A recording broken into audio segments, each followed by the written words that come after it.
So మీకు first time మనం చెప్పుకోవాల్సింది ఏంటంటే క్లాస్ అన్నిటికంటే ముందు ఏది అమ్మా నాన్న. అమ్మా నాన్న బోర్ కొట్టింటారు చాలా మందికి, చూసి చూసి చూసి బోర్ అనమాట వాళ్ళంటే మనకి. అర్థమైందా? ఎందుకు చెప్తున్నాం అమ్మా నాన్న అంటే అమ్మా నాన్నకి చాలా బాధ్యతలు ఉంటాయి, మనకి ఏ బాధ్యత లేదు, ఒకటే బాధ్యత చదువుకోవడం. ఓకే, ఏ బాధ్యత ఉంది అమ్మా నాన్నకి? అప్పులు ఉంటాయి. రెండోది బాధ్యతలు. మూడోది నాలుగు చిన్న సంతోషాలు ఉంటాయి. పెద్ద సంతోషాలు ఉండవు, చిన్న సంతోషాలు ఉంటాయి. ఆ చిన్న సంతోషాల్లో నువ్వు కూడా ఒక భాగం. ఎవరు? కొడుకు కూతురు.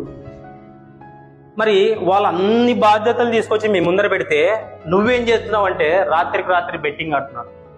సినిమా బెట్టింగ్ బంగారు రాజు ఉంది, ఇప్పుడు అంతా బెట్టింగ్ బంగారు రాజులు అయిపోయినారు. ఆన్లైన్ గేమ్ ఆడతారు, ఏదేదో డబ్బులు వేసి ఆడుతుంటారు, గేమ్స్ ఆడి లాస్ట్కి చిన్న చిన్న రుణాలు తీసుకుంటారు, అప్పులు తీసుకుంటారు సెల్లోనే. 30,000, 40,000, 40 లక్షలు తీసుకున్నాడు వాడు అప్పులు. వాళ్ళ ఆయన ఆస్తి అమ్మినా సరిపోదు. అప్పుడు ఆస్తి అమ్మినా సరిపోనప్పుడు ఏం చేస్తాడంటే ఆత్మహత్య చేసుకుంటాడు. అంతే, ఏముండదు. చేసుకుంటున్నారా లేదరా? రోజు బెట్టింగ్ హైదరాబాద్ చూస్తున్నాం, బెంగళూరు చూస్తున్నాం, ఆడి అప్పులు చేసుకుని చనిపోతున్నారు స్టూడెంట్స్. వీళ్ళు మీకోసం అప్పులు ఆల్రెడీ చేసే ఉంటారు. ఎవరు? అమ్మా నాన్న. వాడు బాగా చదువుతాడని అప్పులు చేసి నీకు డబ్బులు వేస్తుంటారు, నువ్వేమో ఇక్కడ బెట్టింగ్ పెట్టేసి ఆన్లైన్లో అప్పులు చేస్తున్నావు. ఆ అప్పులు తీర్చలేక చనిపోతావు. ఇప్పుడు పెట్టిన అప్పులు తీర్చలేక నువ్వు చనిపోయినటువంటి ఆ బాధని భరించలేక పేరెంట్స్ చచ్చిపోతున్నారా? చనిపోతున్నారా? బాధపడుతున్నారా లేదా? సో మరి మనం అప్పులు చేద్దామా? ఆన్లైన్ గేమ్స్ ఆడదామా? సో మనం రియల్ హీరోలు ఎవరంటే వీళ్ళే.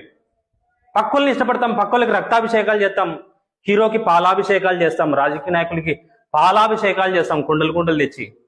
ఫస్ట్ వీళ్ళకి మనం చేయాల్సింది, మీ హీరోలు వీళ్ళు బాగున్న తర్వాత నీ అభిప్రాయాలు పంచుకోవాలా. ఓకే, మరి అప్పులు చేసుకుందామా వద్దా? ఆన్లైన్ అప్పులు చేద్దామా వద్దా?